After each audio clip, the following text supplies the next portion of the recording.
Hey there, welcome back to my channel. My name is Sydney Kane and I'm a Shenandoah Valley wedding and portrait photographer, and today I am showing you guys the behind the scenes of my session locations map. Every time I post about this on social media, I have people responding to my stories saying, how did you do this? How can I do this? How else can you use this in your business? And everything like that. So today I figured I would just give you guys an entire rundown of what this map is, how to make one, and other ideas you can have. So this is my session locations map, and I use this for like literally all the time. I send this to all of my seniors, my couples, anytime they want to book a session with me. I send them this so they have a bunch of information about where they can do their sessions. I am really good at finding locations where we can take pictures, and I'm really good at taking what they tell me, say that they want nature with a lake or something. I'm really good at finding these locations, and it's 100% do this map that I've built up. So this map was created with Google MyMaps, and I'll show you what that looks like in a second. But as you can see here, this map is totally customizable. So you can scroll in and out, and every single one of these points is a location. So you click on all of these, and I have venues. You can add pictures as well. So as you see, you can also write little captions. This is just really fantastic. I love using this map, and I send it to all of my clients. So what I did was I collected every location I could possibly think of, every natural area, every venue, everything, and I added it to this map. So over here, you can actually put things underneath layers, which is what they're called. So I have a layer for natural areas, a layer for hikes, which are purple. So I also color coded them so you could see.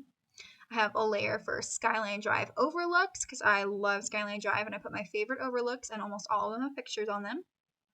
I have overlooks on Blue Ridge Parkway, and then I have a bunch of venues, and that goes from just downtown Harrisburg and JMU all the way to a bunch of wedding venues. And I have been talking to a bunch of wedding venues, and I'm, saying, here's what, if I need so this is informational for my couples and seniors. They click on this and say, okay, I just need to pay the $12 and then my photographer's price ticket. So it's really, really helpful to know if they have a permit process or permit fee for this. So this map is entirely inclusive.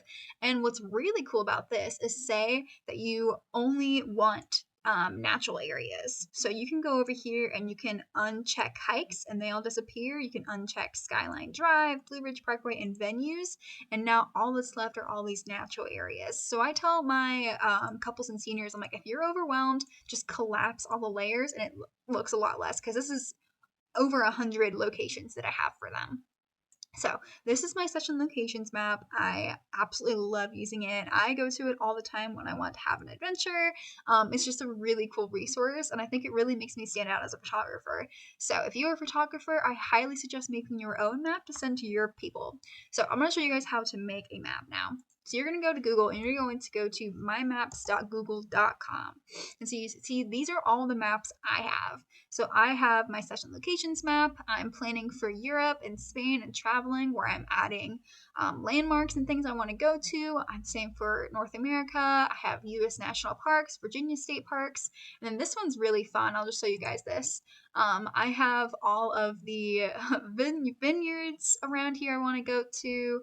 I have things I have visited to visit breweries, to visit cideries, to visit food and coffee shops. So this is around my area. So I look at this whenever I have a weekend off, and I want to do this. So I do this for personal stuff all the time too. All right, so going back. What you do is you go up to here to create a new map. By the way, this is entirely free. All right, so this entire map, let's just say sample session locations. And then you can, whoa, what on earth? You can add your own description. All right, so that's there. And then you have layers. So say your layer here is wedding venues.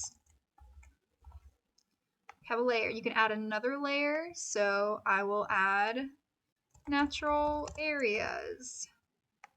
You can add a whole bunch of things. So then when you go, you can search literally anything. So let's just say I'm searching for Mountain View Farm in Virginia. Sometimes you have to look. There it is. Mount Solon, Virginia. All right.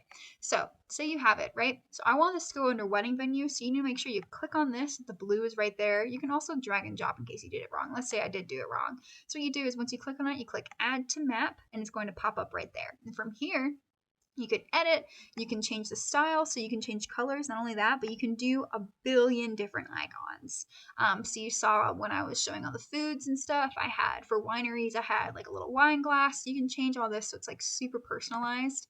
But let's just say I want to make it green, right? So then over here, I'm like, oh no, it's in the wrong place. You just click it and drag it and it'll go over just fine. So then you can also, you can see there, you can add images there, you can add directions, everything like that. And also the good thing is it auto-populates most of their information if it's in Google. So I have their website and their phone number. And then zooming out, you can see that it's in there. So you can go through and just add, you have a maximum of 10 layers. So you can only have 10 categories, but you can have, I'm pretty sure, limitless points on your map. So don't make it, if you're doing this for sessions, don't make it like super overwhelming because people get scared with too many options. But this is really good because when I send some people this map, they're like, oh my God, that is way too much. Like, what are your top locations? And then I give them like my top suggestions based off of what they want. And then I send them back to the map so they can look at the photos of it and they can see how far it is from where they live. So the map is still really useful in that regard. And also when you're over here, you can also search. Let's do mountain. See, look, it comes up on here too, so they don't have to like go all over the place. So that is my Google MyMaps and how I use my session locations. I hope that was really helpful for you guys. If you have any questions about it, let me know down in the comments below, and let me know if you use it. If you do end up having your map, please share the link. I would love to see it, whether it's for a personal map or a session locations map. You can do that by coming over. Oh, by the way, this is what your clients would see from that. And then for a more comprehensive one, this is what it looks like. So they have a lot of things. But if you want to share it, you go over to this share button right here, and it's the same as like Google Drive. You can do a copy link right there, and it's to anyone with the link. So that's how you share it. All right, so please put your links down below. I would love to see them all. But that is Google My Maps. I hope this was helpful.